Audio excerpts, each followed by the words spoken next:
Record. All right. Good evening, everybody. This is Christina with Atlantic Institute. We are here with our second tour of faith for July 2024. And we have with us Brother Craig Bell with the Church of Jesus Christ of Latter-day Saints. And he's going to give us a very informative discussion to let us know what it's going to be. I'm losing my words. It's going to be a great discussion to let us know, like, what things are in place that the Latter-day Saints have that provide help or assistance. So we're going to go ahead and turn it over to Brother Bell. And if you have questions, feel free to put them in the chat, and I can pause him every once in a while and ask a question. Otherwise, go ahead, Brother Bell. Okay. Well, great. It's wonderful to be with you tonight. I hope this is helpful. So we'll just dive in. I have a few slides, and then we'll have time for questions. And I notice I have a friend that logged on, Daryl Blunt, Brother Blunt. So anything I can't answer, I'll just shoot it to him. All right, let me go ahead and share my screen here. Okay. Recognize this iconic building. This is the Salt Lake Temple. So as the members of our faith were, I don't know, the best word, kicked out of Missouri and Nauvoo and Illinois, etc. They found their way to the west, to the Great Salt Lake Basin, and there they built this temple. It took 40 years to build, and it's now under reconstruction to make it earthquake proof and to kind of redo Temple Square. Now, what I want to do, this will be a little bit different than any presentation I've given, and that is to kind of go inside the Church of Jesus Christ of Latter-day Saints. And I've worked for the church for about 31 years. I have been a member of the faith since birth. Now, I'm not saying I know everything about the church, but I hopefully have some background that would be helpful. The church is governed by the first presidency. And let me just show you a picture of the first presidency. So, and we call them prophets and presidents. We have a first presidency and a quorum of the 12 apostles. This is the first presidency, and they became the first presidency in January 2018. In the middle is President Russell M. Nelson. He is a world-renowned medical doctor, a heart surgeon. He's been asked to operate on famous people in China, for example. To his right is President Dallin H. Oaks, a past university president.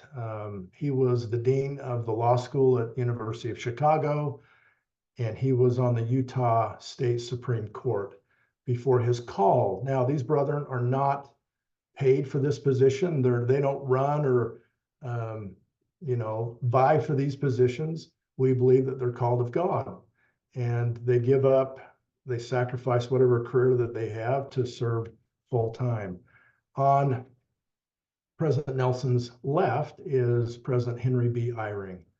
He was a professor at Stanford, Harvard grad. He was a university president before his call to be a general authority or a leader in the church.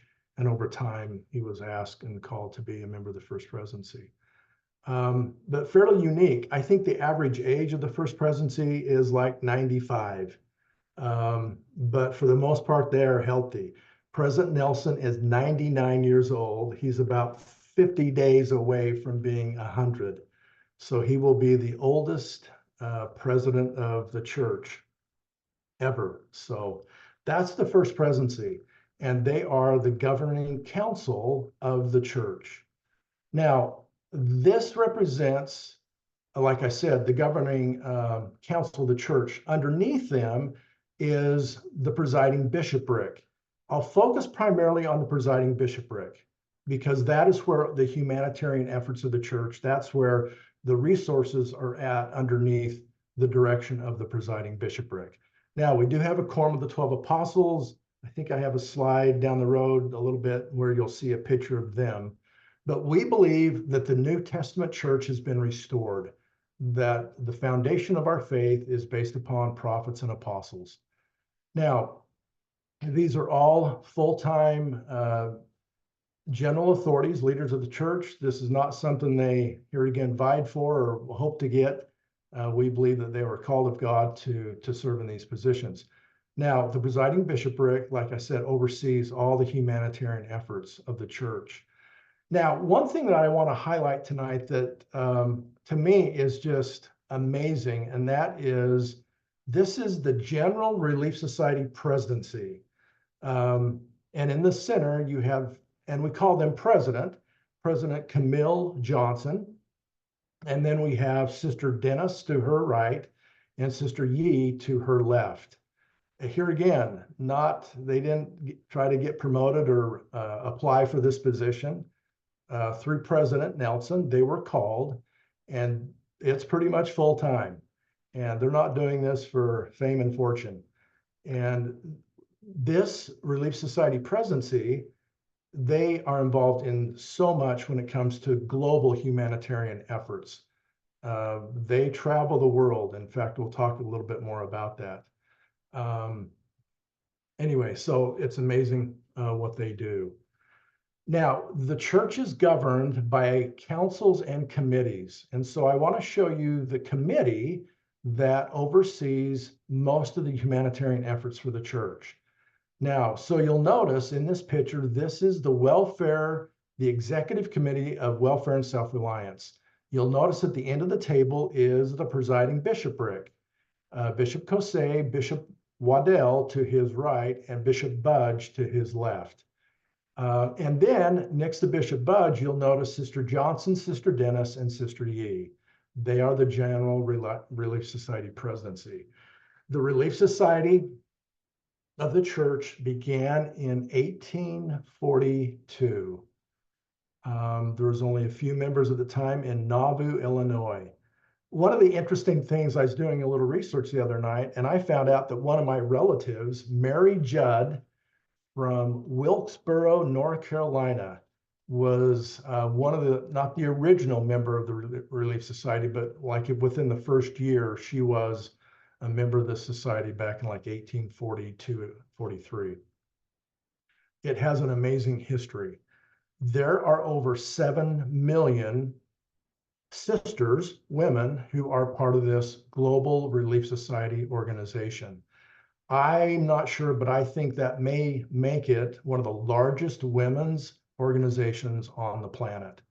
And the amount of good that they do is truly magnificent.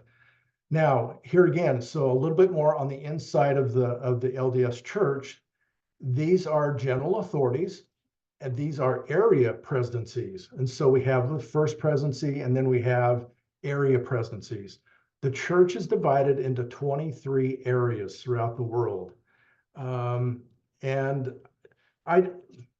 it's hard for me because I'm in the middle of it, but I think looking from the outside in, how the church is organized to me is amazing. Just to give you an idea, okay, of how things are orchestrated, every given Sunday, if you were to attend one of our meetings in one of our chapels in Thailand or Tempe, Arizona, New Mexico or Morocco, you would hear the same Sunday school lesson, okay? In 30,000 congregations throughout the world, you would hear the same Sunday school lesson. That is how it's orchestrated. Now, every lesson would be different based upon the teacher and the members who are attending, but they would be in the same verses and chapters in the scriptures. For example, this year we're studying from the Book of Mormon, but we go through the New Testament, the Old Testament, and it's a wonderful, wonderful thing. So those are the 23 areas. Now, here is the Southeast. There's the map. That is an area that we are known as the North America Southeast area, and it's made up, you'll see the different boundaries. Those are referred to as coordinating councils. And councils are part of areas that are part of the worldwide organization. And you'll notice North and South Carolina up there, divided into different councils. Now, I want to go back a little bit on how kind of the church is organized on the temporal side or the humanitarian and welfare side.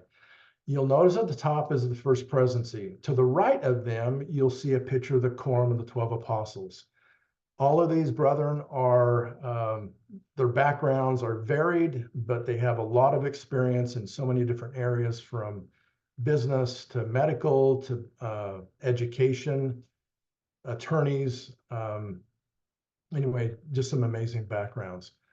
And then underneath that, you see the areas, and then down to stakes. A stake is like a diocese. And then from stakes, we have wards. And those wards are like maybe a parish, a smaller unit. I think there's like 90,000 members in North and South Carolina. I'm trying to guess how many congregations. Sister Ruggles, do you know how many congregations? Probably a couple hundred. I think we have a couple hundred. And a lot of people are surprised by that, but we have congregations throughout the Southeast. Now, so you'll notice under the presiding bishopric, Brother Kurt Romney, he works under the presiding bishopric for the Southeast. So when it comes to buildings, when it comes to financial issues, property, temporal affairs, kind of the day-to-day temporal aspects of the church, Brother Romney would be heavily involved in that. And then in the middle is Cameron Hatch, who is my boss, my manager, and then I help with North and South Carolina. But this will give you kind of a screenshot of how the church is really organized throughout the world. And to me, I think I taught business. I was a business professor for 21 years. And from an organizational design, it is amazing to me. It's truly, anyway, like I said, it's just amazing.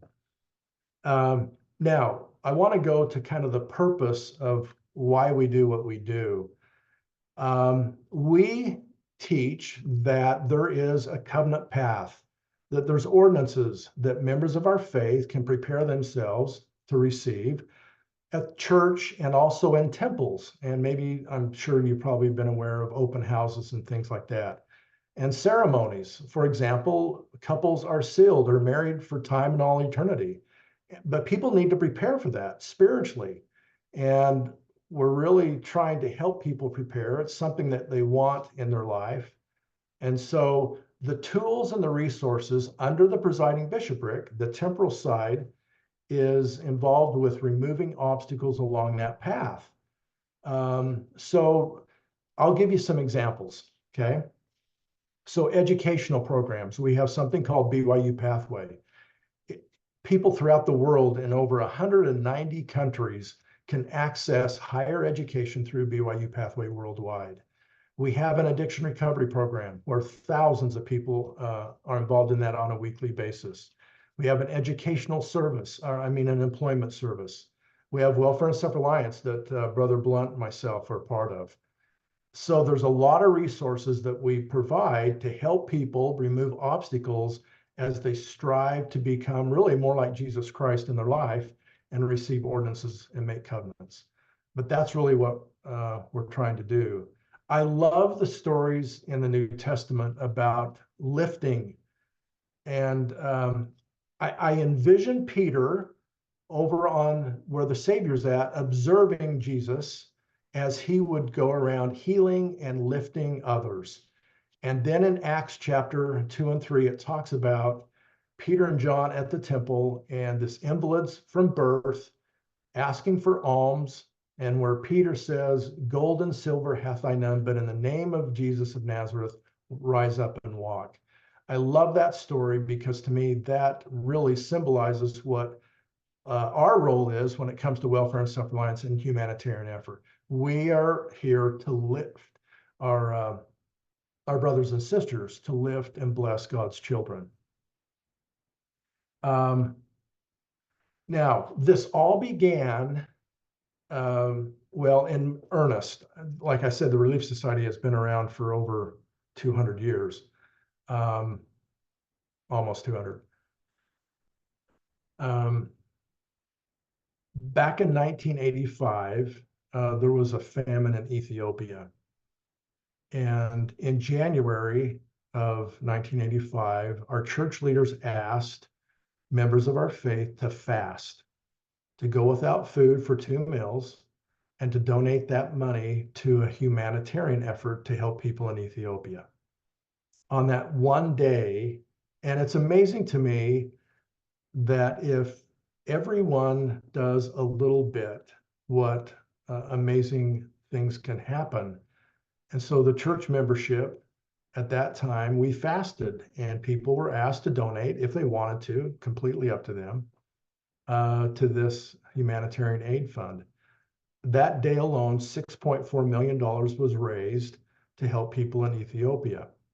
I believe in April, just a few months later, or probably even maybe, yeah, I'm trying to think, but in April of that year, the man that you see is M. Russell Ballard. He passed away this past year. He was, I think, in his 90s. He was the president of the Quorum of the 12 Apostles. But back in 1985, he was asked to go to Ethiopia to assess how the church could help with the funds that had been raised. A member of the welfare department went with him, Elder Brother Pace at the time. And this changed, I think, the church. I don't know if the church has ever been the same since. Elder Ballard came back and basically, told his story of what happened to be with children and people that they were alive one day and then the next day they had passed away. And to see these children, he says it changed him forever. He was never the same. And to hear of a man, an elderly man, that on his way to probably a camp or wherever, he heard a baby crying and he goes to pick up the baby. The mother had died, and he picks up this baby and brings this baby, I don't know how many miles. It was a 50-mile journey. I'm not sure where he was able to help this baby, but brought the baby to this camp. And he was delirious at the time, and he just asked, what can we do to help this child? So this is really the beginnings of kind of the church's effort to really reach out to not only members of our faith, but really to reach out in the community and a humanitarian effort. Now, I'm going to highlight a few things, humanitarian, but also other things that we do when it comes to outreach and trying to help the community. You've probably seen the yellow shirts when it comes to hurricane relief.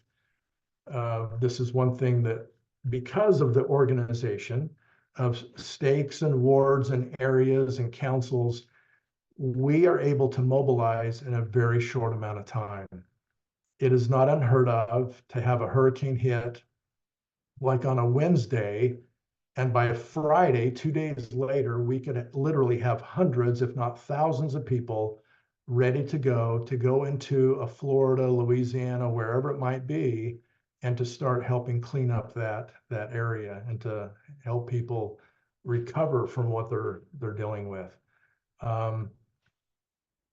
Now, I want to, now this may be of interest to some. President Nelson, our president, our prophet, has helped us really focus on who we are, who we've always been, but sometimes I think, anyway, we've struggled a little bit with identity. It's kind of the funny story down at, I think, a hurricane down in Texas, and I think this is actually true. I'm not sure what state, but some news reporter talked about, we're so grateful for the churches that have helped. We're grateful for the Mormon Church. We're grateful for the Latter-day Saints Church, and we're grateful for the Church of Jesus Christ of Latter-day Saints. Now, that's an exaggeration, but I think that's probably pretty close. So you can see the evolution to where it was one time Mormon Helping Hands to now we're volunteers for the Church of Jesus Christ of Latter-day Saints. Now, to highlight some of the humanitarian efforts, this is some statistics from 2023, just last year. So you can see that the funds that were used, 6.2 million hours of volunteer service. To me, that's impressive. 191 countries, over 4,000 projects, and it continues to grow, the humanitarian effort. And like I mentioned, our President Camille Johnson is really involved heavily in this process.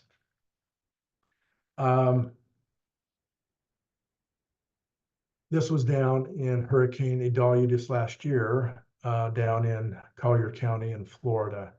And Penny Taylor it mentions the county commissioner there, and she talked about how grateful they were for members of our faith who came down to help. I think one of the goals that we have when it comes overall to our humanitarian effort, and that is to help people become self-reliant. And like Peter lifting that invalid at the temple, that's really what we're trying to do, is to lift and to foster self-reliance. And this is just a graphic kind of showing the path that we're hoping when it comes to our humanitarian efforts. In fact, we're focused more on that than ever before when it comes to our projects in the Southeast to really help people become self-reliant. We also do a lot of food distributions with surplus. The church owns factories and farms and trucks, and based upon the needs that members of our church have, anything that is above and beyond, we donate that to the community, to churches, to pantries, to agencies, those in need. And for example, last year, I think in the Southeast, now this is just a guess, approximation, it might be a little higher, a little lower. I think we brought in about 200 truckloads of food into the Southeast. Now, Brother Blunt, who's on this call, he and I, along with 3 other colleagues, there's 5 of us that help orchestrate a lot of the humanitarian efforts in North America, Southeast area. And I'll tell you, it's a blessing. I love what I do. Our church has been blessed. We have been blessed with resources. And I think over the years, like I mentioned, when you have a few million people doing a little bit, doing fast offerings and humanitarian offerings, that over the years, and if you're wise stewards of the funds, you're blessed with resources. And I'm just grateful that we're out in the community and we're trying to lift and to help. Can we do more? I think everyone can do more, but I also think it's important that our church be wise stewards and save for a rainy day, because we never know what the future holds. And so I think it's just wise to be frugal, at the same time to be very generous as much as we can. So now I want to show a clip or maybe a series of clips, and we can stop and talk about these. This is really what it boils down to, and that is the love of God and love of our neighbor. But I want to highlight some areas that we're not maybe as familiar with. One is emergency response, but there's some other ones that I think. And the first one deals with Sister President Johnson and the role of the Relief Society.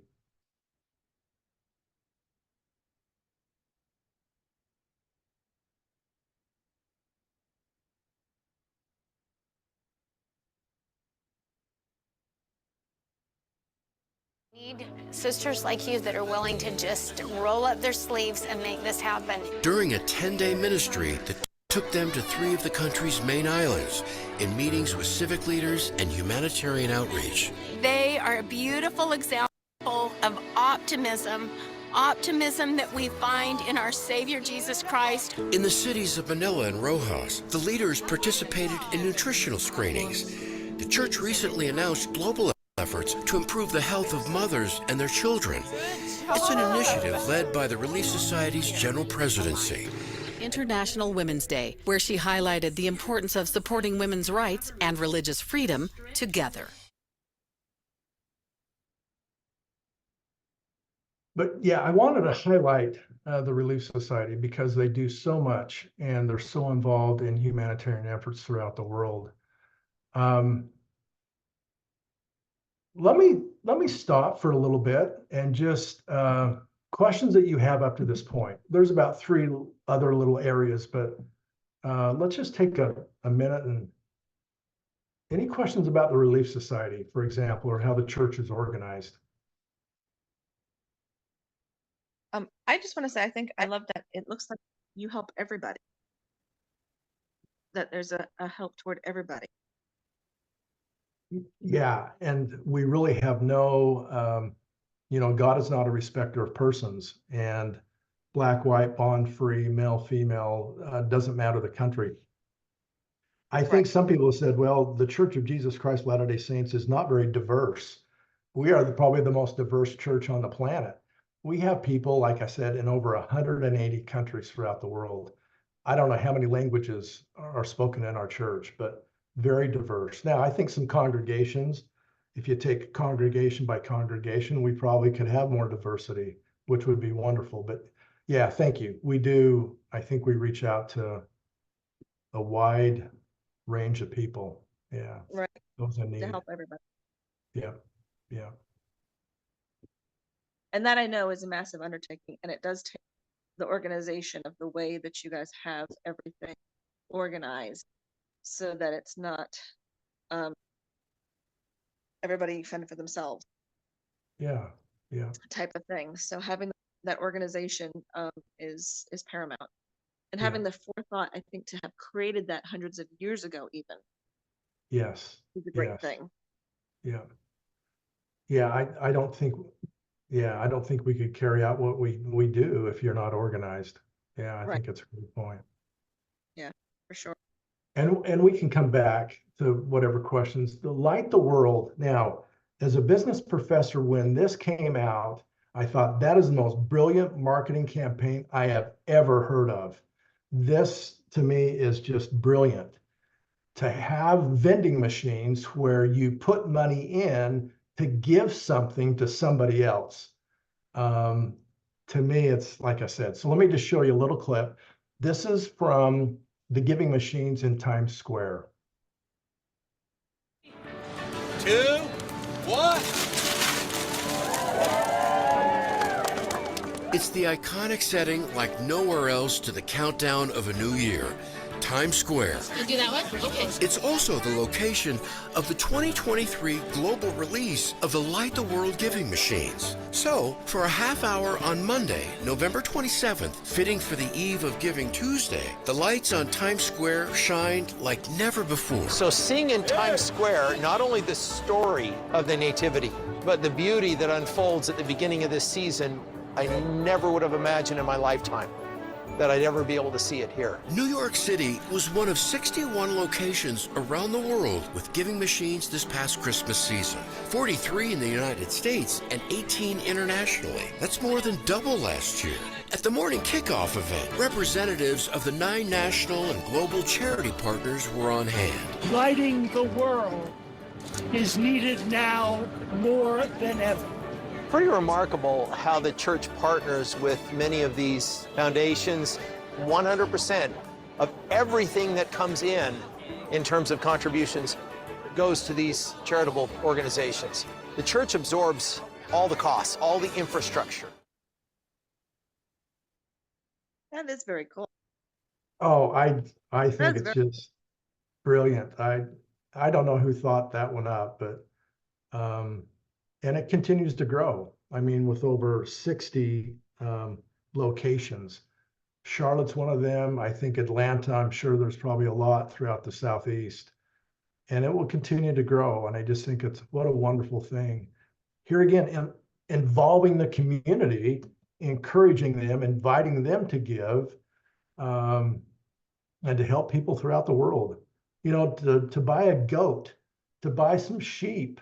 I mean, when's the last time someone bought a goat for someone in South America? I mean, that is just That's and cool. in a place like Times Square, I'm thinking you get the audience gets revved up, and it's Giving Tuesday, and then I'm sure you have like lines. I'm going to buy a goat for somebody in this country, and I'm going to do this in this country, because people Yeah. there's that community vibe going, Oh, so yeah, I think, yeah, to go home and say, guess what I did today? I bought a right. goat. I bought a goat. I thought that's amazing. Or I bought That's 20 pretty chickens. So anyway, I wanted to kind of highlight the Light the World because I think it's very unique. It's very inclusive. It's powerful. It's now growing throughout the world. Anyway, I love it. So the next area is disaster response. Cleanup outline. Members of the Church of Jesus Christ of Latter-day Saints have been preparing for Hurricane Idalia for a long time.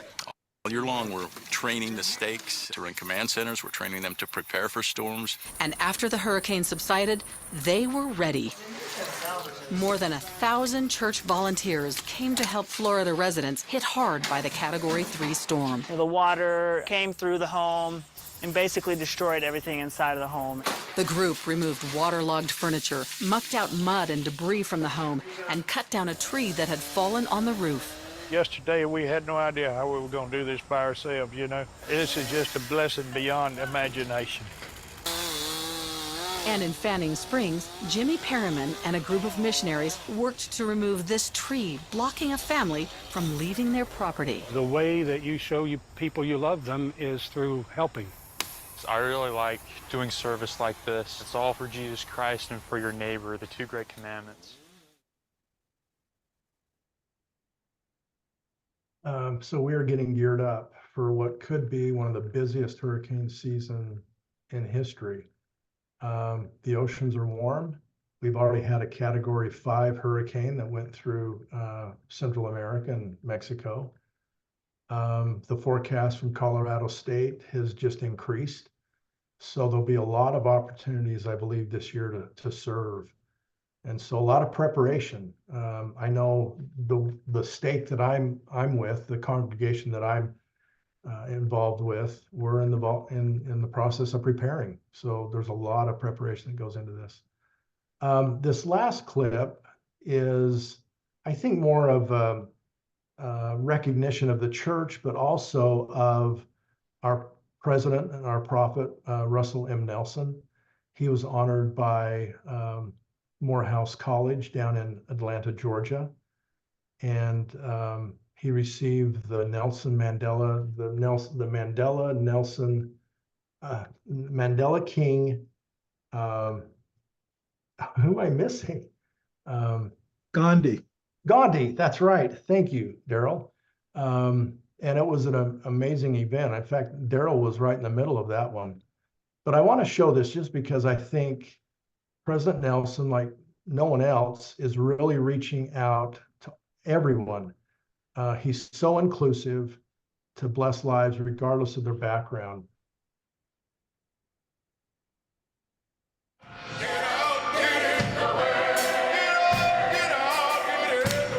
Russell Marion Nelson Sr., MD, PhD. In ongoing recognition of Church President Russell M. Nelson's ministry as a global voice for peace, harmony, and reconciliation, he was recognized with the Gandhi King Mandela Peace Prize at historic Morehouse College in Atlanta, Georgia, on April 13th, 2023. Because you, Russell Marion Nelson Sr., carry the light of truth. The world leader of the Church of Jesus Christ of Latter-day Saints was presented with the award in a pre-recorded video played at the ceremony, attended by an overflow audience of more than 2,600 people. It must begin with each of us. President Nelson truly walks the walk. One of the first things he reminded us that we need to root out racism. We need to rise above the polarization of this world. And most recently, he's called on us all to become peacemakers. God calls it to be so that President Russell Nelson would be the champion today for social justice racial reckoning and reconciliation. You have worked tirelessly to build bridges of understanding rather than create walls of segregation. Well, we're bringing folks together at events like this. So to convene here this evening to celebrate those who have made outstanding contributions to interfaith harmony, to peace, and to justice, it's a powerful thing. You're going to receive a medallion, and the medallion will have on it the image, the profile of Gandhi, King, and Mandela. Very cool. Yeah, and just in closing, and then we can just open it up for questions that you have. I think, to me, this really summarizes what we're really trying to do. And we'll continue to do more and do better to reach further. But at the end of the day, it's one by one. It's a ministering to the one individual. And we talk about the global humanitarian effort, but I think for members of our faith and for all of us, I think, what are we doing within our families? What are we doing with our neighbor just next door that is in need? Are we there to lift them and remove obstacles in their life? Anyway, it's wonderful to be with you, and hopefully this has been helpful, informative. Anyway, if you have questions, I'd love to take any questions that you might have. So we can open up at the time. If you have questions, if you want to stick them in the chat, you can, or if you'd like to unmute yourself and ask a question, feel free to. Brother Blount, if you have anything you'd like to add, you can feel free to unmute yourself and add something to that as well.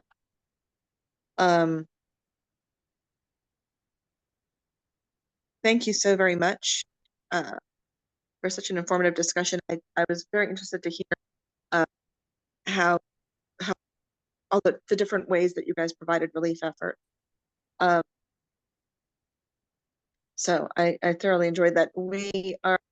Atlantic Institute is founded by a lot of Turkish society. And so we had, many years ago, we had an organization in Turkey called Kimse Yok. It's translated to, can anyone hear me? And we had an organization that we visited the headquarters when I was in Turkey 10 years ago that was very vast in helping people with all the natural disasters and with food and food shortages and all kinds of things. And when the coup happened over in Turkey, the president over there unfortunately shut down the organization. And it's just very neat to see how there can be that ability to mobilize, to go help, and just to take off on a hurricane. Growing up in the faith that I grew up in, they would mobilize for hurricanes as well. I remember when we had a group from our congregation go down to Hurricane Andrew in Miami many years ago. But it was, they had to take a week or two off of work and go down there and sleep in tents or sleep in their cars with no air conditioning, because you're not going to get air conditioning and you're not going to get running water. You're not going to get, so to just be willing to throw yourself there as a testament to God, that, of being a helper, of being there without any receive in return is a huge undertaking. Yeah, so true. My office is a little messy because I'm putting together my Go kit. So when I get the call, I'm ready to go. So I got some totes and stuff. Anyway, I think Brother Blunt has his Go kit ready to go too. Almost. Almost. Yeah. You asked me. I just expressed my gratitude for Sister Ruggles. Cheryl invited me and shared this with me. And I'm so proud of my colleague, Craig Bell, and what he shared tonight. And it tells just a fraction of the story. Truly, one of the aims of the church is to eliminate poverty, and particularly in poverty amongst our people, so that they can rise to their full potential. And the same thing for our neighbors. And Craig Craig has shared that so much, but it is so much more the story that we could tell. Yeah. And you know, we're trying to make sure that we support our local leaders in their efforts to care for their congregations and those people in their community. And so I'm in my 32nd year of working for the church. Craig and I about started a few months apart, and I had no intention of being with the church this long. I was going to start work on this pilot project they asked me to come work for, and I didn't found church. Church found me, really. and 32 years later, I'm still here.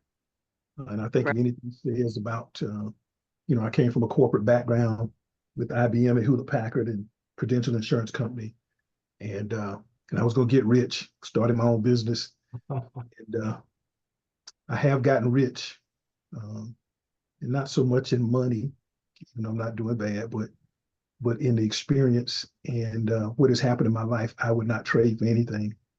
And what you see happen to people, and just quietly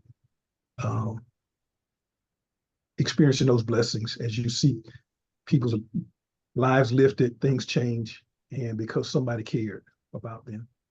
And so I just, again, I express my gratitude for just to be here and just to hear Craig and share, and thank you for doing your efforts. And I say that in the name of Jesus Christ, amen. Amen.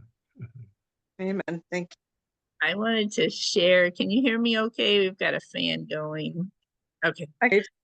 The church, because we want to be self-reliant, our food and stuff that we give away, a lot of that is grown, produced, canned, shipped. It's all done by the church. We have farms and ranches and canneries, and this is all free labor. We get an assignment that our ward is supposed to go make peanut butter. We lived in Houston for a while. Now it's the peanut butter cannery.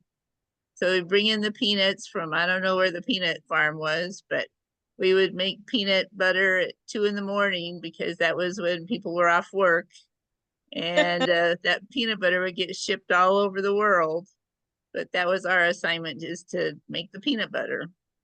And we have other places, they make bread, they make noodles, they make the green beans or the whatever they get in those boxes that we ship all over the place. And during COVID, those food trucks were appreciated. You know, remember all the car lines of food that people would have, and we would help donate to some of the organizations that needed that food. So it's fun to know that my peanut butter went and fed people from all over the place. So yeah, that's absolutely. a fun thing. Yeah, for sure. Anybody have any other questions or any comments or thoughts?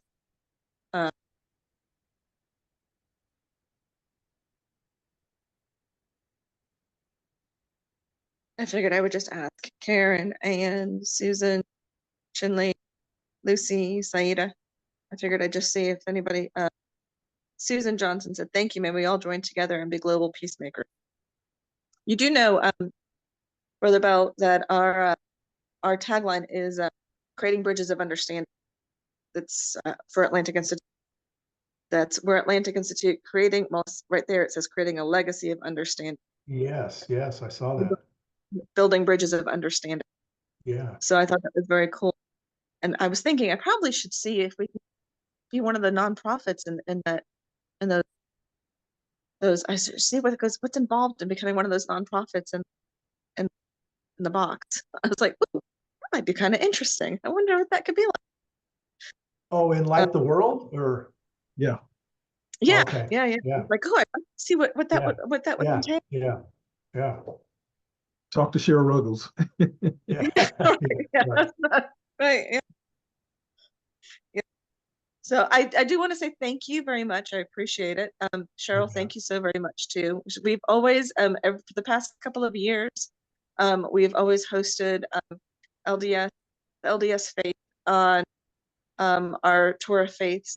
Last year we had missionary stories from 3 or 4 different families. The year before that we had a couple other families share about their faith and their journey. We usually always have a temple tour discussion one of the pre-recorded tours that we get to sit and watch. So I feel like when I meet somebody that is like, there's a lady in Elberton that does the similar job that I do with the publishing company that I do. And I found out she was Latter-day Saints, and I went, oh wait, I know all about your faith. I was like, what? I know all about you and your faith. And I was like, oh yes, we're good. We're gonna get along great. You know, I was like, oh.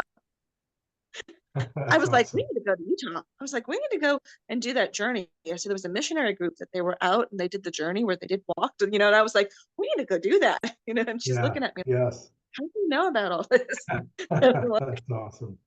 Like, oh, I got videos. I've got plenty of educated videos. That's right. That's wonderful. So I do appreciate it.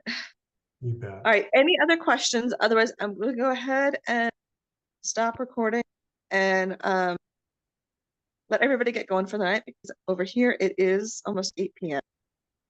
And some of you, the sun is starting to set, and some of you need to have dinner. And some of you, it's a little bit earlier and you might be on your way home. But thank you so very much. Thank you, Cheryl, for setting this up. We appreciate it. And thank you guys for being on in this discussion. And I think tomorrow night I have another tour of faith. I can't remember what it is. I think it's a view into the life of a Benedictine monk, a view into their lives. But tomorrow night, I know, is another tour of faith at 7 p.m. This one will be aired and recorded and aired for people to, for you to share, and for people to see.